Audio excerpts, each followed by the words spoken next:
કમરનો દુખાવો રહેતો હોય એને ઘરે કઈ કસરત કરવી, તો સીધે જમીન ઉપર ચટાઈ પાથરી કરી શકાય અથવા તો સેટી ઉપર આવી રીતે સ્ટેટ પોઝિશનમાં સુવાનું છે. પેલા ડાબા પગને ગોઠણથી વાળવાનો છે.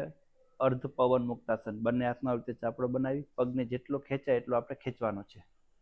ત્યારે ધ્યાન રાખીશું બીજો પગ છે એકદમ સીધો રહે. બરાબર, પગને જેટલો ખેંચાય એટલો ખેંચવાનો છે. ત્યાર પછી ગરદનને ઊંચી કરીશું. રિલેક્સ 5 થી 10 સેકન્ડ હોલ્ડ રાખીશું.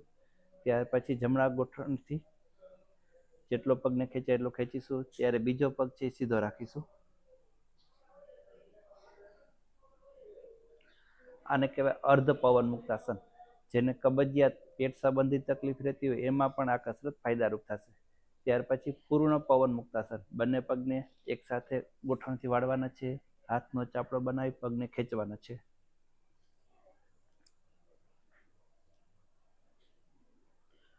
રિલેક્સ. આમાં ખાસ ધ્યાન રાખીશું જેને આપણે અનુકૂળતા હોય એટલો જ આપણે પગને આગળ ખેંચવાનો છે.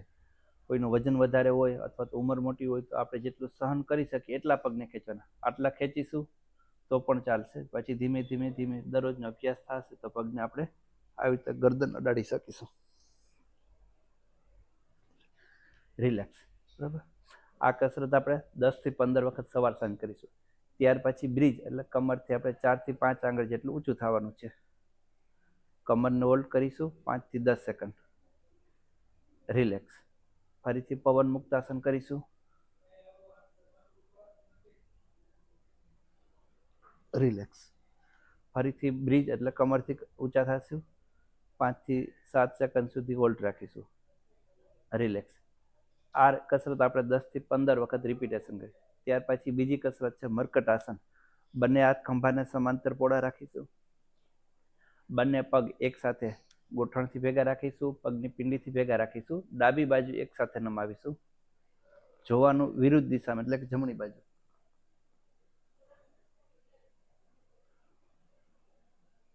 આ પોઝિશનમાં 5 થી 10 સેકન્ડ હોલ્ડ રાખીશું.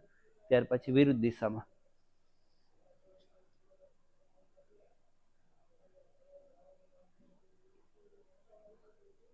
આ પોઝિશનમાં પણ 5 થી 10 સેકન્ડ હોલ્ડ રાખીશું. આવી રીતે repeat right side left side કરવાનું છે. રિલેક્સ. ફરીથી રિલેક્સ. આ છે મર્કટાસન સ્થિતિ નંબર 1. ત્યાર પછી મર્કટાસન સ્થિતિ નંબર 2. બંને પગ વચ્ચે 1 ફૂટનું અંતર રાખીશું. બંને પગ વચ્ચે 1 ફૂટનું અંતર રાખીશું. ઓની જેમ જ બંને પગને ડાબી બાજુ નમસ્કાર. જમણા પગનો ગોઠણ ડાબા પગની પેનીને અડીશે. રિલેક્સ. ફરીથી વિરુદ્ધ દિશામાં. રિલેક્સ. આનાથી જેને થાપામાંથી સાંધા પકડાઈ જતા હોય, મસલ્સ ટાઈટ થઈ જતા હોય એના માટે મર્કટાસન છે એ વધારે ફાયદારૂપ થશે. મર્કટાસન સ્થિતિ નંબર 3. બંને હાથ ખંભાને સમાંતર પોળા રાખવાના છે. ડાબા પગને 90 ડિગ્રી જેટલો ઊંચો કરીશું. જમણી બાજુ લઈ જશે.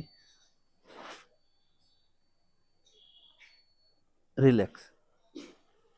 વિરુદ્ધ દિશામાં. જમણા પગને ઊંચો કરીશું 90 ડિગ્રી.